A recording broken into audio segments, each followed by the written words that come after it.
Selamat pagi sahabat semua, ketemu dengan saya lagi Dr. Carolin Tirtajasa SPOGK. Hari ini kita akan bincang tentang apa itu engagement ya. Sebetulnya saya ingin bicara tentang faktor yang menentukan keberhasilan lahir normal ya. Ada dua faktor sebetulnya yang menentukan keberhasilan lahir normal ini. Yang pertama adalah faktor engagement tadi, atau masuknya kepala sudah dicengkeram oleh mangkok panggul, kepala bayi maksudnya ya. Yang kedua adalah faktor jumlah air ketuban ya. Jadi jumlah air ketuban juga harus normal. Di samping faktor-faktor yang lainnya tentunya ya, tapi dua faktor ini adalah faktor yang sangat penting menentukan keberhasilan lahir normal. Seperti yang kita ketahui, lahir normal itu sebetulnya peristiwa alami ya.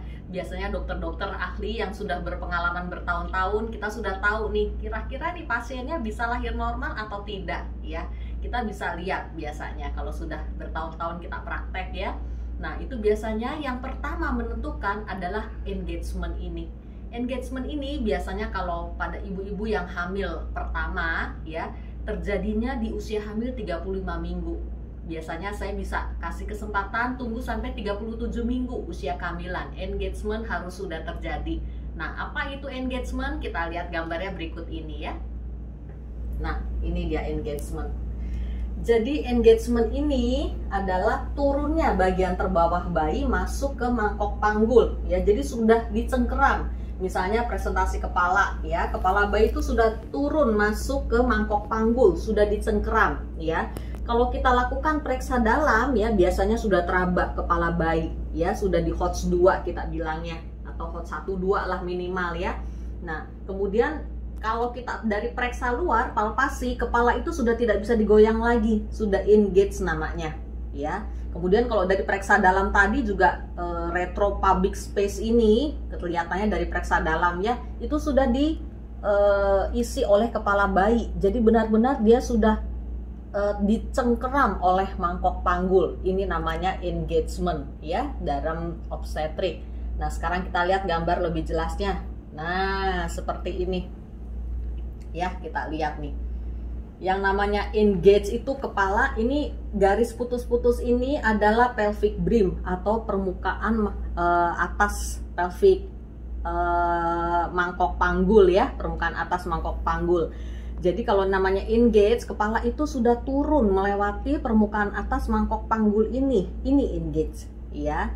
Kalau yang posisi kepala masih setengah seperti ini, just engage, baru saja engage ya. Nah, yang masih melayang kayak gini aja turun satu nih, ini biasanya di HOTS 1 plus ya. Ini not engage kita bilangnya ya. Biasanya HOTS 2 plus ya, HOTS ini sih biasanya dokter kebidanan yang menentukan ya.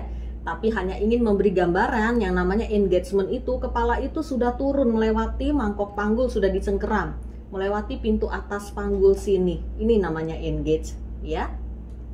Baik. Jadi kalau sudah engage seperti ini, biasanya kita bisa coba lahir normal karena angka keberhasilan lahir normalnya berarti bagus ya.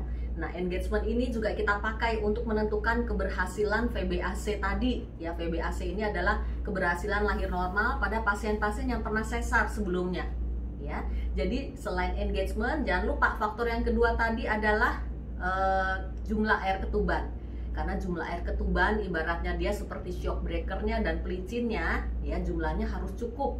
Karena kalau sudah dalam kondisi oligohydramnion ya, atau jumlah air ketuban yang berkurang, resiko untuk lahir normal pun akan meningkat, dan kemungkinan distosia atau macet ya, macet persalinan itu juga sangat besar. Ujung-ujungnya kita harus melakukan sesar dadak-dadakan jadinya ya. Sekian, terima kasih, semoga menjadi manfaat.